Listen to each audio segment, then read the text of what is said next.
그러면 리더들의 이 스트레스 관리를 위해서 어떤 것을 할 수 있는지 좀 한번 생각해 보겠습니다. 마법과 같은 방법이 있겠는가 생각할 수도 있는데, 리더들은 어떻게 자신의 스트레스를 관리해야 할지 한번 생각해 보겠습니다. 운동을 한다거나 취미를 즐기고 명상, 이런 다양한 스트레스 감소에 도움되는 활동들은 분명히 의미가 있을 것입니다. 어쨌거나 리더들은 자신만의 스트레스 해소법을 찾아가야 합니다. 이것은 단순히 취미를 즐기느냐라는 문제가 아니라, 자신이 작은 조직이라도 이 맡은 리더라면 스트레스 관리를 이 리더십의 역량의 하나로 인식하는 태도의 전환이 사실은 가장 먼저 필요합니다. 지금도 이 영상을 보시는 분들이 만약에 내가 팀장이나 리더라면 단 1분, 10분이라도 시간을 투자해서 다음의 상황들을 한번 생각해 보시기 바랍니다. 첫째, 내가 좋아하는 일, 나를 기분 좋게 만드는 것이 무엇인가? 둘째, 최근에 그 일에 충분한 시간을 내고 있는가? 셋째, 그리고 그것에 더 많은 시간을 내려면 어떻게 해야 하는가?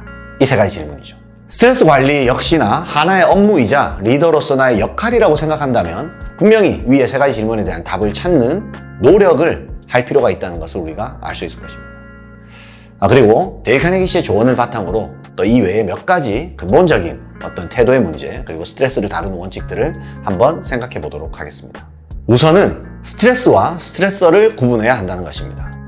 자극과 반응이 있다고 한번 생각해 보겠습니다. 짜증나게 하는 상사가 자극이라면 그로 인해서 탈보, 긴장, 답답함을 느끼는 것은 반응이죠. 즉 스트레스란 자극과 반응 사이의 태도를 스트레스라고 말하는 거죠. 이것에 대해서 극단적인 사례가 있습니다. 빅터 프랭클리라는 사람이 쓴 죽음의 수용소에서라는 책이죠. 1905년도에 오스트리아에서 출생한 심리학자이자 정신과 의사로 일했던 이 빅터 프랭클은요, 2차 대전 때 아우슈비츠 수용소 생활을 경험을 했습니다. 이 모든 것이 무너진 상황인 거죠. 그런데 그 사람은 이런 생각을 했어요. 왜 모든 것이 무너지고 절망뿐인 이런 수용소 이 생활 중에서 어떤 사람들은 자살하고 어떤 사람들은 죽어가고, 그런데 어떤 사람들은 왜 그렇지 않은가? 왜 같은 환경인데 사람들이 다른 반응을 할까? 왜 어떤 사람들은 마지막 순간까지도 인간의 고결함, 타인을 위한 가치들을 지키면서 그 마음속에 불꽃이 꺼지지 않는 상태로 살 수 있었는가? 이런 질문을 하게 됐어요. 그런데 그가 내린 1차적인 답은 그것은 삶의 의미라고 합니다. 왜 살아야 하는지 아는 사람은 어떤 상황도 견뎌낼 수 있다라고 이 책에 썼는데요. 이 말이 아주 유명하죠. 중요한 것은 스트레스의 요인 그 자체, 그러니까 수용소에 있다는 환경 자체는 누구에게나 같은데요. 그것에 대한 해석과 반응은 사실은 다 제각각인 거죠. 바꿔 말하면 스트레스는 극복할 수 있는 것입니다. 또는 적어도 관리할 수 있는 것입니다. 저 사람 때문에 난 스트레스야 하면 저 사람 자체가 스트레스라면 그 사람을 대하는 모든 사람이 똑같은 스트레스를 받아야 될 텐데 사실은 그렇지가 않지 않습니까? 즉 같은 자극이라도 반응이 다르다라는 것이죠. 스트레스 해소의 몇 가지 원리를 데일 카네기 씨가 조언하는 스트레스 극복 원칙에 비추어서 몇 가지 한번 살펴보겠습니다.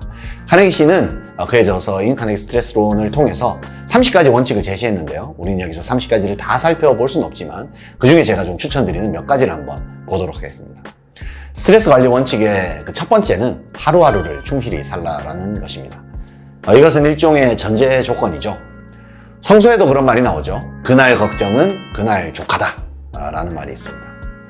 우리의 중요한 이 임무는 멀리 있는 희미한 것을 보는 것이 아니라 가까이 똑똑하게 보이는 일을 실행하는 것이다. 이 말은 영국의 역사가인 토마스 칼날이 한 말입니다. 모래시계를 한번 떠올려 보십시오. 한꺼번에 통과하려고 하면 모래시계는 막혀버리죠. 한 번에 한 가지씩, 모래알이 하나씩 떨어지는 것처럼 데일 카네기 씨가 말한 조언을 기록해야 될 필요가 있습니다. 우리는 지금 두 영혼이 만나는 순간에 있다. 그 영혼을 지속시켜온 방대한 과거와 시간의 최후까지 돌진하는 미래가 만나는, 영혼과 영혼이 만나는 그 지점, 바로 현재 우리는 서 있다. 우리는 두 영혼과 영혼 어느 쪽에서도 살 수 없다. 오직 그것이 만나는 현재에서만 살 수 있을 겁니다. 두 번째 카네기 원칙은요, 일어날 수 있는 최악의 상황은 무엇인가를 생각하라는 것이죠. 그리고 그것을 받아들일 준비를 하라. 그리고 개선을 위해 노력하라 라는 원칙입니다. 카네기 스트레스론에 보면요, 얼하네라는 사람이 나옵니다. 이 사람은요, 궤양으로 죽을 뻔한 그 상황에 있었어요. 당시만 해도 위궤양이 있으면 치료가 힘들었기 때문에 죽는 사람이 많았다고 합니다. 이 사람이 이제 근데 너무 그 병세가 악화돼서 어차피 본인은 죽게 될 거다라는 사실을 받아들이게 됐어요. 그러니까 이 사람 입장에서 최악의 상황은 궤양으로 죽는 것이죠. 처음에는 막 거부했습니다. 어떻게 내가 아파서 죽을 수 있겠느냐. 뭐 난 더 살아야 되는데. 근데 어느 순간 그냥 받아들이게 된 거죠. 어쩔 수 없잖아요. 뭐 나는 이제 몇 달 안에 죽을 수밖에 없다. 최악의 상황은 죽음. 그리고 그것을 받아들이게 되고. 그리고 개선할 것을 위해서 노력할.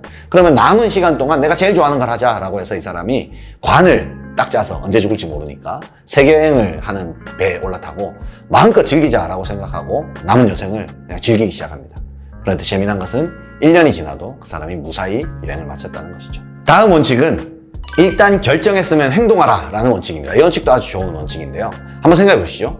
스트레스를 받는 시간을 생각해 보면 과연 언제가 가장 스트레스인가 라는 생각해 보는 겁니다. 행동하기 바로 직전이 가장 스트레스가 받습니다. 아침에 일어나기 싫을 때 있죠. 알람이 울릴 때도 일어나기 싫을 때 제일 스트레스가 높일 때는요, 일어나기 직전이에요. 막상 일어나서 화장실 가서 양치질을 하고 나면요, 오히려 정말 오늘 일어나기 싫어, 이런 감정이 사실은 이미 사라져 있거든요. 그리고 정말 만나기 싫은 사람들이 있는 그 모임을 가야 되는, 어쩔 수 없이 만약에 그 모임을 참석해야 되는, 가기 싫은 술자리를 참석해야 되는 상황이 있다고 한번 상상해 보겠습니다. 언제가 제일 스트레스 받겠습니까? 가는 길, 막상 그 모임에 있을 때, 또는 끝나고 집에 왔을 때요. 아마도 그 모임에 가기까지가 제일 스트레스가 높을 거예요. 하기 싫고 막 가기 싫고. 그런데 막상 그 모임에 참석하면 어떻게든 시간은 지나가고요. 오히려 막 가기 싫어했을 때 그때보다는 그럭저럭 시간이 지나가게 되는 경험들을 우리는 종종 하게 됩니다. 행동 직전이 가장 큰 스트레스가 있고요. 행동 중에는 오히려 스트레스가 줄어든다는 사실. 이걸 한번 생각해 볼 필요가 있습니다. 부당한 비난은 종종 위장된 칭찬과 같다, 이런 말도 있습니다. 직장 내 인간관계 이런 데에서 우리가 좀 참조할 만한 스트레스 원칙인데요. 저희 집에 키우는 강아지 뭉치가 있습니다. 아주 말티즈 조그만한 개예요. 근데 이 개가 막 짖을 때가 있거든요. 멍멍하고 짖습니다. 자기보다 큰 개를 만나면 더 세게 짖어요. 이게 무슨 말인고 하니, 인간이 언제 공격적이 되는지를 한번 생각해 보겠습니다. 언제 공격적이 되냐면 두려움을 느낄 때래요. 이 강아지는 무서우면 짖거든요. 걱정과 스트레스는 인간의 두려움을 숙주로 삼고 있습니다. 승진 누락의 두려움, 밀려날 것에 대한 두려움, 실패에 대한 두려움, 그런 것들이 공격적인 성향이나 회피적인 성향으로 나오죠. 그래서 우리가 두려울 때 그것이 공격이나 회피로 나오기도 하고요. 또는 상대방이 나에게 부당하게 공격하는 사람이 있다면 그 사람이 지금 무언가를 두려워하고 있구나, 내가 그 사람에게는 부담스러운 존재구나 라고 생각해도 틀리지는 않을 것입니다. 카네기 씨도 이런 말을 했죠. 죽은 개는 걷어차지 않는 법이다. 부당한 비판을 받으면, 어떤 사람들이 부당하게 나를 험담하거나 한다면 내가 중요한 존재다라는 증거로 생각해도 아마 크게 틀리지는 않을 것입니다. 이런 원칙들을 좀 리더들이라면 특별히 기억하면서요, 자신이 스트레스 받을 때마다 좀 이렇게 멘탈을 회복하는 그런 원칙으로 삼아주시면 그래도 팀을 관리하는데 조금 더 긍정적인 에너지를 확보할 수 있지 않을까 싶습니다. 마지막으로 데일 카네기 씨가 전해준 이야기를 하나 하고 마무리하도록 하겠습니다. 어떤 한 사람이 자녀와 아내를 안타깝게도 하늘나라로 먼저 보내고 아주 실망에 빠진 한 사람의 이야기가 등장합니다. 이 사람은요, 이 4년 동안 유일하게 걱정하지 않은 단 한 시간이 있었다, 이런 얘기를 했습니다. 그게 무슨 말이냐면 아이들과 아내를 떠나보낸 뒤에 거의 한 4년 정도를 우울증에 빠져서 지냈던 거죠. 한 번도 이렇게 무언가에 몰입하지 못하고 웃을 일이 없었고 즐거울 일이 없었습니다. 그런데 이 사람에게 어느 날 조카가 와서 삼촌, 이 배를 좀 만들어주세요 하면서 그 모형 배를 만들어 달라는 얘기를 했대요. 근데 이 사람이 자기는 우울증도 있고 가족들도 죽고 해서 어떤 신경 쓸 게 없는데 조그만한 장난감 배를 만들게 생겼냐 이거죠. 그래서 처음에는 안 해준다 그랬는데 이 아이가 하도 조르니까 그냥 무심코 그 배를 만들기 시작했다고 합니다. 그런데 그 배가 만들기가 꽤 어려웠나 봐요. 그래서 열심히 만들다 보니까 이 설명서도 보고 찾다고 하다 보니까 훌쩍 몇 시간이 지나가 버렸던 겁니다. 근데 이 사람이 그때 순간 딱 깨달은 게 있었어요. 본인이 우울증 상담도 받아보고 뭐 그 스트레스에 도움이 된다는 여러 가지 일들은 해봤지만 정작 이 사소한 일에 집중하는 그 순간에 오히려 본인의 스트레스가 사라져 있던 상태였다는 걸 본인이 깨닫게 된 거죠. 자신도 모르는 사이에. 그래서 이 사람이 그때부터 자신의 상황을 이겨내기 위해서 소일거리들을 시작합니다. 집안에 무너진 것들, 부서진 것들을 조금씩 고치기 시작하고 매일매일 그냥 생각 없이 몰두할 수 있는 소일거리를 몇 가지 생각해서 그 일을 그냥 꾸준히 하기 시작하면서 조금씩 회복해서 스트레스를 극복했던 사례들이 나옵니다. 리더들도 마찬가지입니다. 한 가지 찾아야겠죠. 본인의 스트레스를 경감시킬 수 있는 어떤 몰두할 일들을 찾거나 본인들을 리프레시할 수 있는 일을 찾아서 정기적으로 함으로써 이런 에너지를 회복할 필요가 있습니다. 리더는 팀원들에게 미소를 보일 책임이 있습니다. 그러려면 나는 어떻게 해야 될 것인가? 말씀드렸던 원칙들 중에서도 좋고요. 여러 가지 것들을 참고하셔서 몇 가지 원칙들을 세워보고 실천해 보시기를 바랍니다. 리더로서 자신의 스트레스 관리는 사적인 영역이 아니라 팀을 위한 공적인 영역이라는 사실을 반드시 기억하시기 바랍니다. 스트레스 관리는 리더십의 중요한 역량입니다. 라는 이야기로 오늘의 얘기를 마무리하겠습니다.